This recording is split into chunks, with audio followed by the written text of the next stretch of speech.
Hello, my name is Debbie Amos, and thank you for joining me to discuss one of our newest patients and clients, and that's going to be Sunny. Sunny is a 15-year-old that presented her case to a clinic. So there was a clinician there who did a proper assessment and relayed that information to us. I would take the time to talk with Sunny about some of the different statements that she made with that clinician, just to build a relationship with her and make sure that everything was correct, that was documented.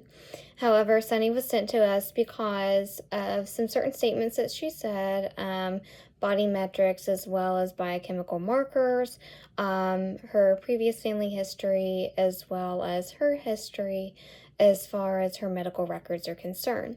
So the previous clinician had concerns. He has diagnosed Sunny with exercise bulimia, and that for one indication it was due to she has a very low body weight for her height. In fact, her BMI is definitely below what we would like to see in a normal 15-year-old girl.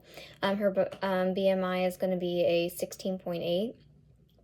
Her body weight is also very low, 110 pounds for a 5'7" individual. She also has given concern due to the fact that she decreased the amount of activity that she's actually, or she talked about a decreased amount of activity that she's actually completing in comparison to what the doctor found to be. She said that she just jogged in the mornings, whereas she was actually exercising over 3 hours. Since she came in with stating that she felt exercise intolerance whenever she was exercising, she was dizzy and experienced vertigo. Because of this, they went ahead and ran a mono test on her, which came back positive. So when the doctor asked to treat this, she was very resistant to stopping her exercise regimen, even though during the exercise she was still very tired, but still completing the same thing. She was vividly upset, and so that's why she was sent to us. So again, I would want to review these different things with her statements that she made. However, also, along with her low body weight, and this can happen to a lot of females, she may actually need to be tested for what used to be called the female triad syndrome, but now is called Red S. Due to the fact that she has not had a menstrual cycle for 4.5 months, so she is experiencing amenorrhea at this point, which predispositions her to lower bone deposition, which can increase her risk for developing osteoporosis at an earlier age. Also, her electrolyte levels are off. Her sodium is up a little bit, along with her BUN. So that's indicative of potential muscle degradation to a higher level than what the body is able to replenish. She also has low levels of potassium, which is definitely a concern for the heart. High level of salt, low level of potassium. Because that could definitely elevate her heart rate and cause an arrhythmia. Also, she is low in calcium, which is important for that bone deposition, probably because of her increased exercise and use of calcium for muscle contraction relaxation. And she is also on the lower level of magnesium and low in chloride. Upon physical exam, the doctor also noticed that she has definite scarring on her dominant hand, and there are abnormal markings in her throat, including a cobblestone, a redness, indefinite irritation and inflammation. This could be due to the virus, but it also could be due to purging, and I believe that's why she has been diagnosed by the doctor with exercise bulimia, which I tend to agree with. So with regard to that, as far as diagnosis, I definitely agree with the PCP or clinician. I'm not sure if it was her PCP, but she definitely has mono, but that, that's a virus, and so the PCP will be able to take care of that. But some other issues were potential an eating disorder. She also claims that she's depressed, and due to stress, exercise helps her to relieve that, which is another issue. So talking about stress management would be important to alleviate some of these different symptoms. So as far as the PES is concerned, I would diagnose the patient with eating intolerance.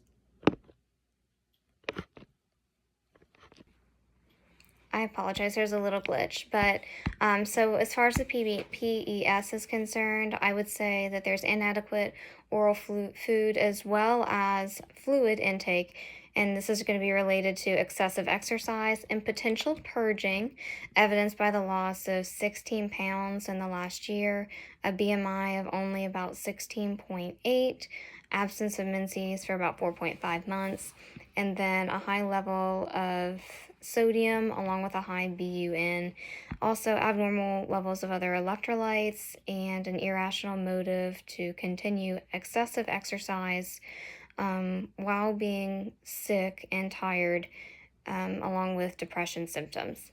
And the estimated energy intake is below the requirements of a 15-year-old female, exercising approximately 3 hours a day. So, as far as the nutritional intervention, I believe that this is going to require therapy involving hopefully a therapist so that we can have a 3-team personnel. So, her primary care doctor, as well as a dietitian, whether it be me or if she would like to see somebody else, as well as a therapist, whether this be a psychologist or she would need a psychiatrist to go over stress management and also the depression. And this may help to alleviate her need or her feeling for wanting to complete excess exercise, which is actually doing more damage to the body over time. So a therapist will be requested to do that part. And then as a dietitian, if it be me or somebody else, they would need to help Sunny to understand the daily caloric needs that her body needs, especially while exercising, food groups, and potentially maybe needing to read nutritional labels to ensure that she's getting an adequate amount of food coming in. I think that in this process, motivational interviewing as well as cognitive behavioral therapy would be very helpful, because I believe that this is kind of a learned behavior that she's had, a habit that she's gotten into. So those are behaviors that we can help to unlearn and help Sunny to see kind of the light so that she can be regain health. Social circle, I think, would be very helpful for support, even though Sunny unfortunately lost her father due to myocardial infarction. Her mother is still around. I think it's going to be really important with her diet for it to be something that Sunny is able to prepare on her own to take to school, snacks, and things of that nature. But having that support group is going to be integral. So having Sunny's mom as a part of the team and anyone else Sunny would also like to bring in on the team, I think would be very helpful. For Sunny's mom, I'd like to provide her with some different pamphlets helpful to parents where their children are undergoing some sort of malabsorption or an eating disorder. Any of those types of pamphlets would be very helpful. And I believe that working with Sunny, we're going to see very good results as long as we keep the environment and a non-judgmental place, a place where Sunny feels understood, and that she's a part of the process in making goals. To help with the diagnosis, I think also it would be helpful to have serum levels of iron, as well as levels of vitamin D, specifically vitamin D3, and a DEXA scan to help us to evaluate and make the most efficient diet plan possible. So as far as the exact intervention goes, I think a dietitian is going to need to be very cautious with their words of affirmation to help Sunny out. And also knowing her background of having an eating disorder is very helpful, just to be cautious and to try to help get Sunny on a pathway that's going to be sustainable, so no relapse is ever going to occur again. As far as the diet plan goes, we are going to need an adequate amount of protein for sure, approximately 1 to 1.5 grams per kilogram of body weight for Sunny.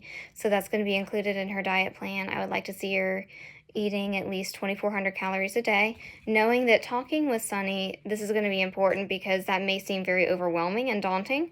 However, taking it bite by bite, the old saying that you can eat an elephant by taking one bite by one bite. So every day, if she can't get up to it, just making progress until we can get up to 2,400 calories per day. We're also going to be trying to implementing food as medicine, so to speak, to take care of some of these nutritional deficiencies that she has. So making sure that the food that she's consuming is going to be high in potassium, chloride, magnesium, calcium, and just in case, higher in iron as well, which is also going to require a higher amount of vitamin C for iron absorption. So I've created a meal plan for day one to discuss with Sunny. I want to discuss it specifically with her so that we can make sure that any social, psychosocial, or environmental barriers are not going to impede her from making progress. So we will be discussing that. We'll also be discussing creating a journal for her dietary intake, and I will give her an example that I've created of day one for breakfast, snack, lunch, snack, dinner, and snack. And then from there, we're going to take those foods, and if she likes them, that's okay. If not, we can change them and then make day 2, 3, 4, 5, and 6, and 7. I would like to see Sunny working with her mother as well, because that's going to be a strong support for her. And I would like to see Sunny meet with me at least once per week. In order to assess how Sunny is doing as far as maintenance goes and evaluation, I think it'd be wise for her to see a dietitian, me or someone else, at least once a week. And we will be taking body weight, looking at heart rate, pulse, as well as blood pressure, because those were all very low. So as she increases body weight, those should normalize. I would like her to see the PCP so that they can complete an iron, a vitamin D test, as well as a DEXA scan, and that'll help us to modify her diet if we need to. We can also see how the diet goes by measuring other serum markers to see if those electrolyte levels, vitamins, minerals, and things like that are going to balance out. If not, we need to provide other supplementation to help those get back to normal, to protect the heart, the bones, fertility, etc. And so we will be looking at those things. I want to assess with Sunny every single week, how do you feel about your social circle? Are they being helpful? Can I provide you with more resource groups? Do we need to reach out to maybe an online program? Do you need to see me more than once? I'll also be asking Sunny about how she feels about her compliance. Does she feel like it's easy for her, or can we make modifications? I will be asking her about her exercise regimen to make sure that we are able to continue to make progress and we're making lifestyle changes. And I'll be communicating this with the therapist as well as the PCP. And that way everybody is going to be in the same loop. Again, we want to keep this environment very open, make sure that she's being alleviated of those symptoms that she originally came in for, the weakness, dizziness, and vertigo.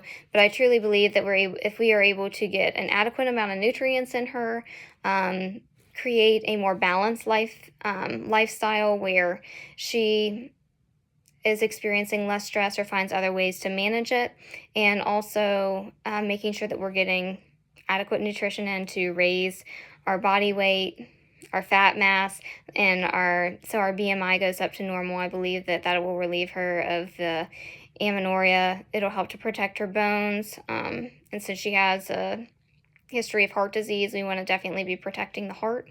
However, if things do not go as planned and body weight continues to go down, or we have very erratic electrolyte numbers, then Sunny, it will need to be explained to her that she will have to go through hospitalization and potentially be put in a residence where she can be observed for 24 hours as she had done before. But the goal is to encourage Sunny to make changes in her life, to create a sustainable lifestyle to where there will be no more actual full relapses. She may have a lapse, but that's okay, and we can get right back on track and keep going. That's going to happen. It is expected.